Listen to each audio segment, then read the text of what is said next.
Jesus Christ's name, we do pray. Amen. You know, some people really like nostalgia.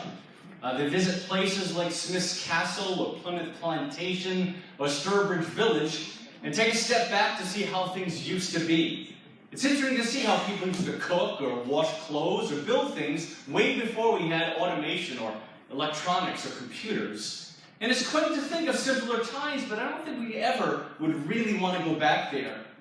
I wonder if going through the Old Testament is a little bit like that. Certainly Jesus and the Spirit change the dynamic of how we interact with God and how God interacts with us. The fact that we don't live in a theocracy is also significant, as government today fashions laws to deal with the issues and conflicts of life. We are called by Scripture to follow those laws as long as those laws do not make us do something immoral or keep us from following God. Just remember that. As long as the laws of the land do not cause us to do something immoral or not be able to follow God. I think there's a legitimacy for us to not follow law if what the law is saying is we can't follow God. Like it becomes illegal to come to church. Guess what? You come to church. It's illegal to proclaim the gospel. Guess what? You proclaim the gospel. So that's what I mean by that. But something we do need to remember is although certain policies of God changes, God never changes. Amen. See, that's what I say in terms of going through the law. Maybe it doesn't speak of things we should be doing or, tomorrow make sure I do this thing in terms of my life. But it always says something about who God is, and it also tells us what God cares about. The fact that God makes a law that, I promise you, we're going to go through things today that sound strange to you. And yet, it still is saying about what God cares about in terms of what he would address in his nation, Israel. I think another thing to remember in terms of this passage that we're in is that Moses does jump around a bit in Deuteronomy chapter 21 through 25. So I have decided to approach the scriptures here in terms of topics they address. And the first thing we saw last week on that first slide is this whole issue of purity. I mean, if you really think about what is prevalent in these chapters, it is about the purity of God, the fact that God cares about right things done in right ways, and he calls his people to do some pretty aggressive things in terms of maintaining that purity. Now, something that is consistent with all these passages in terms of why I put it under this category of purity is it always ends the commands around these things about, so you root evil from the land, or I detest these things. I mean, those are the things that guide me to say God is defending his purity and the wholeness of who he is. And so basically in chapter 21, verses 18 through 21, a rebellious son is dealt with there. It says here, if a man has a stubborn and rebellious son who does not obey his father and mother and will not listen to them when they discipline him, his father and mother shall take hold of him and bring him to the elders at the gate of his town. They shall say to elders, this son of ours is stubborn and rebellious. He will not obey us. He is a profligate and a drunkard. Then all the men of his town shall stone him to death. You must purge the evil from among you. All Israel will hear of it and be afraid. Again, aggressive, extreme, something that we don't do today. But what does it say about who God is? What does it say about what God has established? What does it say about what God cares about? I mean, he cares about authority. He cares about family. He cares about the structures that he set up. He does care about authority being followed. He doesn't like rebellion. I mean, when you talk about rebellion towards things that are evil, you talk about rebellion towards things that are tyrannical, that's legitimate. Again, the government causes us to do things that, again, would hurt people. Yeah, yes, we rebel against that, but proper authority, the authority that's trying to accomplish good things, God desires for us to obey that authority and to follow it. And so to see that God takes this rebellious son and someone who is breaking one of the most fundamental aspects of society, when you think about the family, when you think about what God established in honor your father and your mother, part of the Ten Commandments, as God in the Ten Commandments is basically communicating, if you weren't going to forget an aspect of the law, don't forget these. Let me summarize it for you. Let me make it clear the 10 things that are most important to me, and one of them being honor your father and your mother. So when a son doesn't get that, and again, he is behaving outside of their direction and their will, then again, this is the consequence that comes. But notice the words that he used here. You must purge the evil from among you.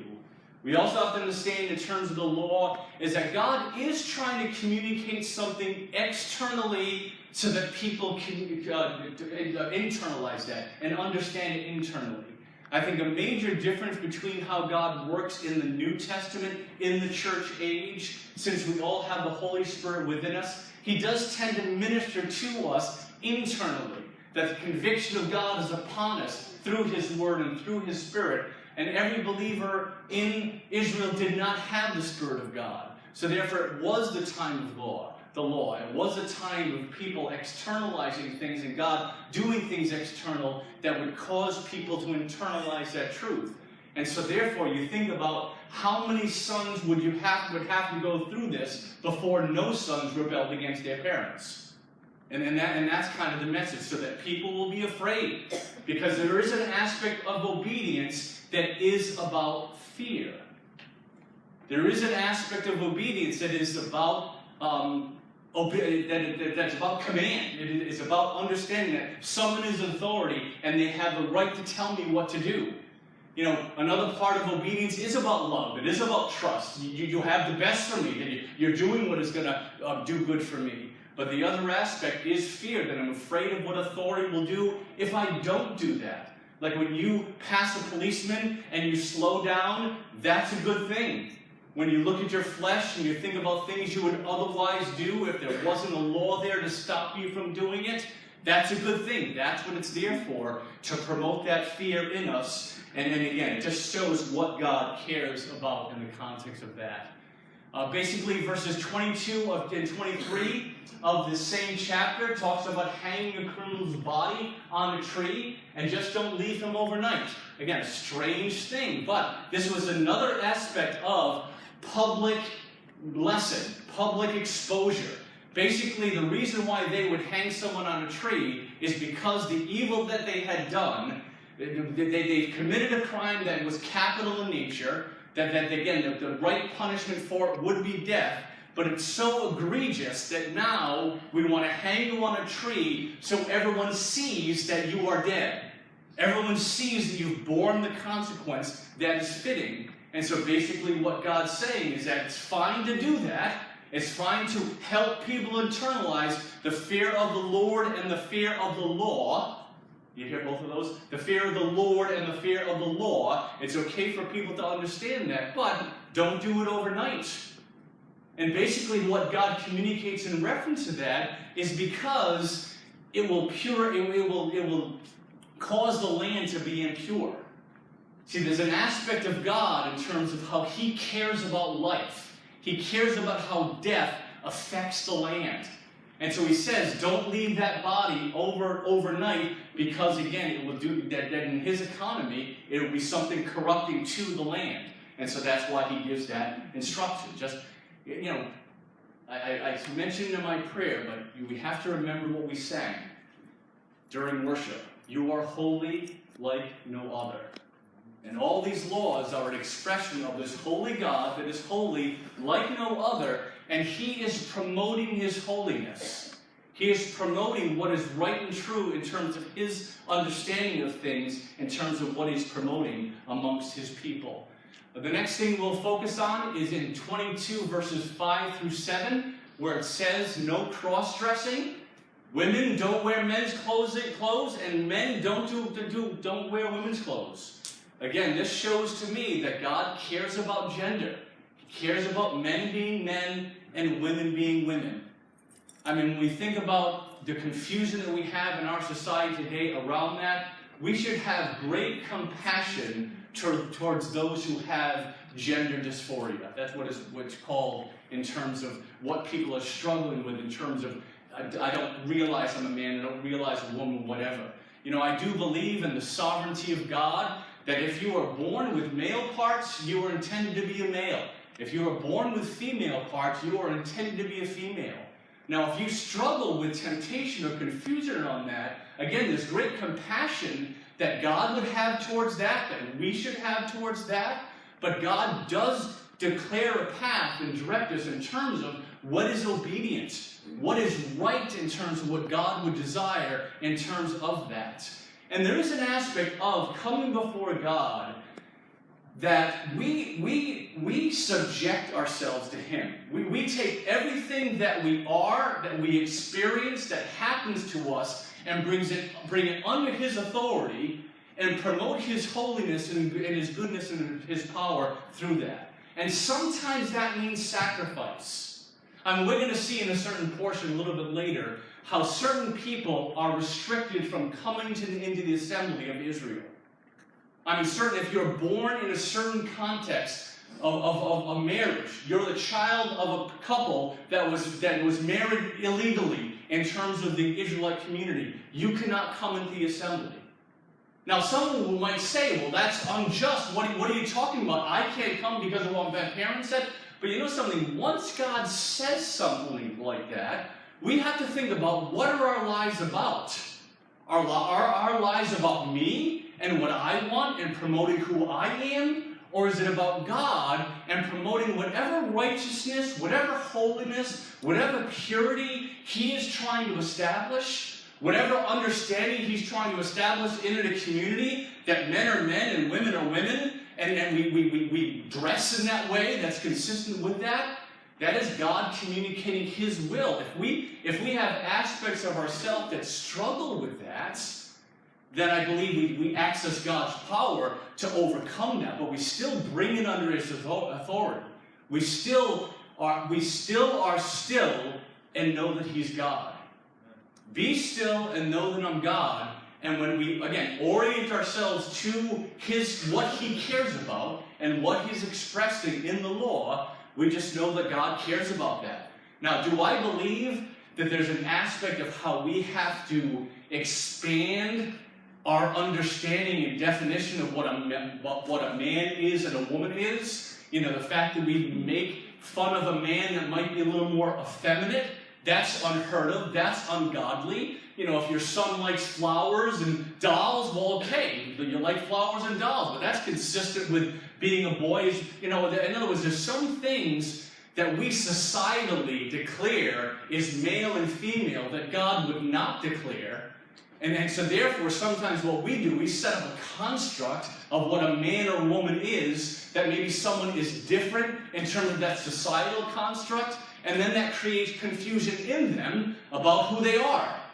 And so we just have to make sure that we're not defining man and woman inconsistent with what God would desire. But in this standard that's here about no cross-dressing, I think that is what God is communicating to us. And ultimately, I think, freeing us from confusion around that. There's an aspect of, if you open the floodgates of allowing certain things, you'll have people doing certain things that they think is the answer to their problem, and it won't be. See, I think there is situations where you make it fine and open for people to pursue transgender or some operation that would change their gender, and because of whatever disruption is in their soul, whatever they're dealing with psychologically, they now think that's the answer. Then they do that, and then they figure out that wasn't the answer. So now they've got the problem, and they've changed their gender, which is a further disruption in their soul. And I think just potentially, that is what God is protecting us from. As Him just defining, men are men, women are women, just act that way in terms of particularly how you dress in what is found in 22:5-7. And I wouldn't really deal with that as much as I just did, outside of that being an issue in terms of what we have in our society. It does say after that, if you find a mother bird with her young, take the young, but not her. Again, I think that is more a physical dynamic of, you take the mother and she can't have more babies. You take the babies and the mother can have more children. And so that's just a law, standard that is given there in terms of what is right. Again, that is followed with, because that's right in the land, that if you want the blessing of God, then you do this. So that's why it's in this category. The next slide points us to other aspects of purity. It does talk about don't plant two kinds of seed, don't plow with an ox and a donkey, don't wear wool and linen, and make tassels on the four corners of your cloak. I think all these laws are about the unity of God, about the purity of God, the fact that in God there is a right way to do things, that there are things that God accepts and things that don't accept. See, the tendency for us as human beings is to worship God and worship ourselves at the same time.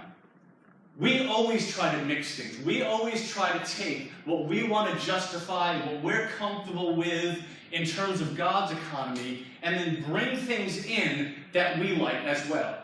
And say, God, you must accept this. This must be okay with you, right? Because it makes me happy, and I like it, and I'm gratified by this, whatever it might be. And we try to combine what is of flesh and what is of God.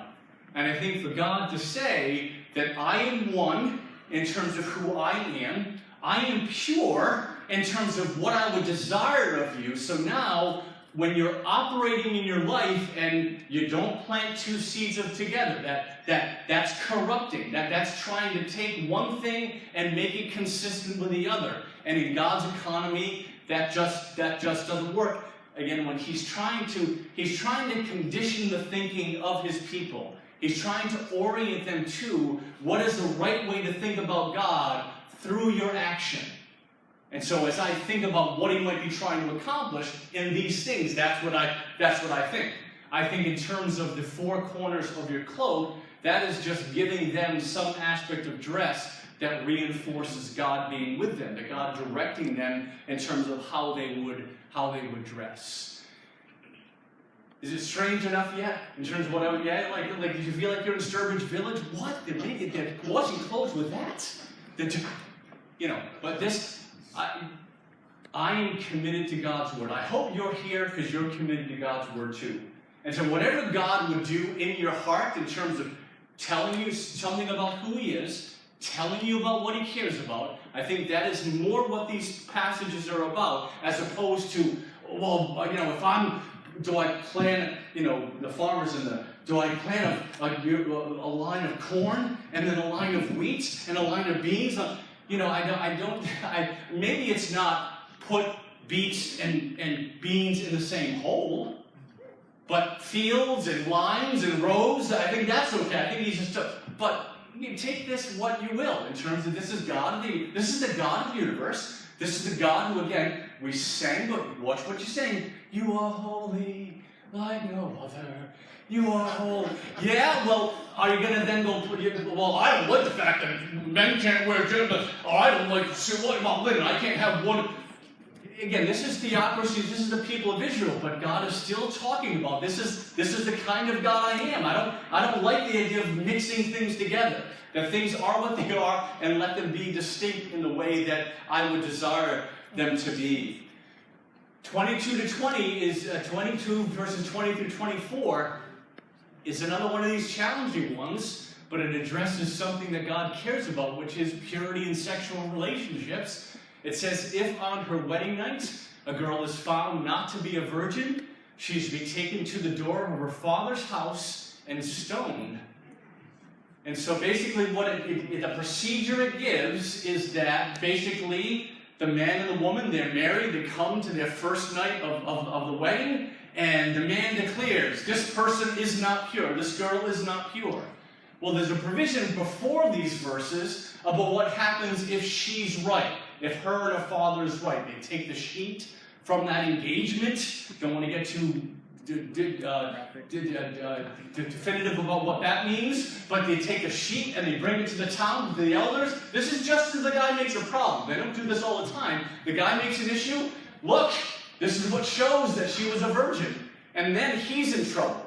He gets his comeuppance in terms of what happens to him. But again, if it's found that she was promiscuous, that she had sex before, then that is the consequence that is given. Again, what does God care about?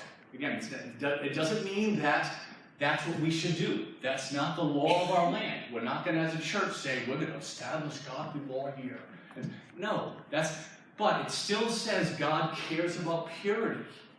He understands the nature of sexual relationships and how that should be for marriage. And I don't know that there's too many people that have had sex outside of marriage and then have sex inside of marriage and regret the fact that they had sex outside of marriage. Or some people recognizing the damage that that brings in terms of the marriage bed. And what God, see, because when we understand, when we are engaging in sexual relationships, we are engaging our whole selves into that. And when we engage our whole selves emotionally in what the world is just making a physical act, and we just set aside the hurt and the trust that is in that engagement and what is lost by virtue of that. So God is just saying, be pure. Understanding my purpose, that sex is for marriage, it's for a committed bond of people being together. Now, if you have done this, just understand, in the community of God, under Christ, in the Spirit, God forgives you for that. there may be lessons for you to learn, that there's things that will need to heal and God will need to fix because of decisions that you've made. But I think if you're an unmarried person right now, you look at this and see what God cares about, and you pursue purity. You pursue what God would desire in terms of not having sex outside of marriage. Now, naturally, after that, adultery is also a capital offense. If a man and a woman who are married are engaging with each other, they are both killed in terms of that sin and what God is rooting out. It's also an interesting distinction that happens in that passage. That is, if there's a girl that is engaged, and she's in a town, and a man comes and forces himself on her, supposedly forces herself on her, and she does not scream, that she gives no indication that this person is forcing themselves on her, then what it says is that she is then responsible for that. That she was in a town and did not scream, that she is complicit, so she along with the man would be killed. Now we are going to, in another section of what these chapters talk about, it talks about provision for women. And part of that will be, if she does scream, or if they're in a field and no one could hear her, then it's only the guy that gets killed for that crime. But we'll get to that in a little later. And then, good thing to end in this slide, just don't marry your stepmother. That again, purity, that's just a law he puts out there. You'll dishonor your father if you marry your stepmother. So just don't do that. Next slide, let's get through this as soon as we get, 23. I don't understand. I don't like this as much as you do. But I just understand the intent of this and what God is trying to communicate to us. Like I said last week, you get extra credit for being here this week. And then when you know I'm going to be in Deuteronomy, you still come, that's extra credit. And so just because you're showing a dedication to the Word because of who God is. And that's what we have to remember. There's a God, a personal God, a holy God behind these things that is communicating this. This 23, 1 through 8 is a challenging one. It's about exclusion from the assembly. It says the emasculated one, the emasculated man, whether it's physically or by accident, something happens with his parts. He can't come into the assembly. Now, I believe that doesn't mean you can't engage with God. It just means, in terms of God maintaining a perspective and understanding of purity and wholeness, if someone has been affected in that way, he just doesn't want that to be part of the assembly. Again, I think that is about the wholeness and purity, that there's just something when you're broken in that way, you just have to understand that I have to give a message that everyone understands by you doing that. Now, I think about the guy that has that. The guy that, again, physically or by an accident, he is emasculated. What does he do? Does he raise his fist at God and say, how dare you make this standard? Or say, God, you clearly are trying to accomplish something through me. There's a message you want to give in terms of who you are, and so I am willing to subject my need to you and do what you want. And that is the point. That is the point of life. That is the point of wherever we are. You know, we have to realize that God is not arbitrary. God is not arbitrary in terms of what he does or what he promotes. Understand the curse is arbitrary. There are things that happen to us in life that really are unfair. There are things that we are born with that are unfair. That someone who was born blind, you know something? Part of the greatest challenge of someone being born blind or deaf is the fact that it's surrounded by people that see and hear. And so there's automatically alienation that would tend to be in that person's heart because of that. But I think in God's economy, what does God do? Understand that I am present with you, and that you can be fulfilled as a human being in that condition under my authority, under my umbrella, under my care, under my provision, under a relationship with me. And so rather than shaking our fists about, well, why do I have this? And why has this happened to me? No, we just bring it under God's umbrella and say, God, what are you going to do with this? What good are you going to accomplish in me and through me? What glory is going to come to your name? And that is what matters. And so there's just something about what God is declaring about the assembly of Israel when the Israelites come together about these people being excluded. If you're an Ammonite or a Moabite, you can't be there. Edomites and Egyptians are in the third generation. It actually says because the Edomites are your brothers, because they are they're a child of Esau, they're connected to the Jews, they're okay, you were in Egypt, and you know they were good to you, or they blessed you, or there's a connection that you have with Jesus. So in the third generation, they can come in the assembly. Again, purity, holiness, God maintaining that. 23:9-14, a little strange too. Uncleanliness in the army camp address, nocturnal emission. We don't need to go any further about that, man, right? I mean, you go outside the camp, wash yourself. As evening approaches, you can come back in the camp. If you go to the bathroom, number 2, you make sure you dig a hole. Look at verse 22, 14. Where is it? 3:14. 23:14. Yeah, it's not. There you go. Yeah, so for the Lord your God moves about in your camp to protect you and to deliver your enemies to you. Your camp must be holy, so that he will not see among you anything indecent and turn away from you. And so again, this is the rule and the standard about what he wants the people of Israel to understand of what's clean and unclean, and how he wants to promote cleanliness. He wants to promote purity. He wants to promote his holiness. So these are where these laws come from. 17 and 18. No Israelite man or woman is to become a shrine prostitute. You must not bring the earnings of a female prostitute or a male prostitute into the house of the Lord your God to pay any vow, because the Lord your God detests them both. And so I think it's clear in terms of why God would be opposed to prostitution. How, again, he never likes the idea of someone selling themselves for the sake of an engagement, of an interaction that is intended for something blessed and something that is whole between a man and a woman. But don't miss the fact that he says, and I don't want their money either. You know, I think this may say, I think it does say something in terms of if money is made in something that's unholy or ungodly, then we really don't want it. Like a drug dealer comes in and says, I want to build you a new church. I'm going to give $10,000. No, don't want that. Don't want that money.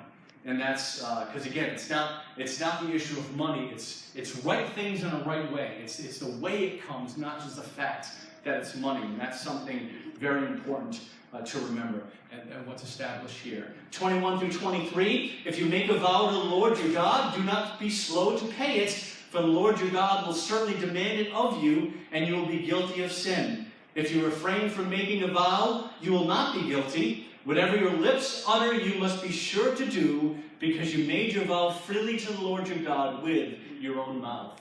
Now, I like this in terms of what it says, that God is not making us make a vow to anything, but once we vow something, once we commit something to the Lord, then God understands we're committed to that, and we should follow through. I like what it says just in general, that we should do what we say. This is a very important thing for all of life, particularly for parents. That when you say you're going to do something, you make sure you do that. The basis of trust is founded in a parent being a parent of their word. The foundation of discipline is found in a parent doing what they say they're going to do. The worst thing you can do as a parent is to say one thing and then do another. To say you're going to execute some punishment and then it never happens. Again, you orient your children to a certain understanding of what authority is and how it acts. And that can even corrupt their understanding of God in terms of how consistently He acts. I assure you, God will always be consistent in the way that He acts in terms of following His word and fulfilling His promises. And so therefore, He calls us to be the same thing. So, just in general, to watch what we're saying, watch what we're committing to, both in terms of before God and also before people.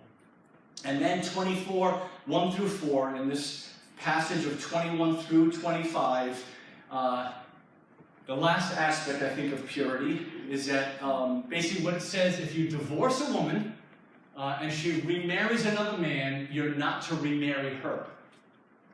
Okay? I mean, this is one of the passages when the Jews, when the Pharisees come to Jesus and say, well, if a man comes with his wife and gives her a certificate of divorce, why did Moses let us do that? And what does Jesus say? That because your heart was hard. You know, there was never God's intent that divorce would happen in terms of what His will and His purpose and His provision would be with a relationship. But in the context of divorce, of this being allowed, because of the hardness of heart for the Israelites, what He says that if you do divorce your wife, now there is some disagreement. Let me just say 30 seconds. I mean, it says that he finds something unclean in her. There are actually two different camps amongst the Israelites, amongst commentators. Some said that was marital infidelity, that it was adultery that would be the reason, and the only reason that why divorce would happen. Others would say it could be anything, in terms she doesn't cook right, or she didn't cut her hair the right way, or whatever. You know, so that there's difference of opinion in terms of that. But the whole standard that is expressed here is if you give that, and then she goes and marries someone else, then he divorces her, you cannot marry her again. And that's what God is talking about. Let me just give me the next slide. Oh yeah, there's all more purity stuff. There's just a lot of purity stuff in this passage. So, next week, Mother's Day, we won't be in Deuteronomy. Moms, your wives, you want your husbands to be here. Then what's waiting for us in terms of the laws that are here is the next one is the provision for women. And ladies, you don't want to miss that, because in a society, in a world that disregarded women and treated them as cattle and as second-class citizens, God had much better ideas for you. So we'll get to that once we get through the primary content of this, which again is about purity. So let me bow and let's pray. Father, you are a holy God, and you are pure. You're pure in yourself. You're one in terms of your character and essence. And so, Father, when you communicate to your people a law and a standard, you are, I believe, reinforcing that purity, that holiness, that oneness. And so, Father, I just pray as we engage with these texts, it wouldn't be so much about what it would call us to do, but reflecting on who you are and what you care about. And I do pray that that's the things we take away, and we seek to be the kind of people that this talks about in terms of how we conduct ourselves, how we handle marriage, how we handle sexual relationships, how we handle just different compulsions within ourselves, how we understand our lives. Is it for you or is it for us? And the provision that you would make for us to live under your authority and under your will to your glory. And so, Father, we just thank you for the opportunity to be together, for just the wisdom of your word and what we would seek to understand about it.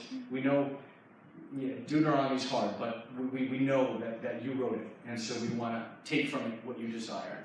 And so it's in your Son, Jesus Christ's name, that we do pray. Amen.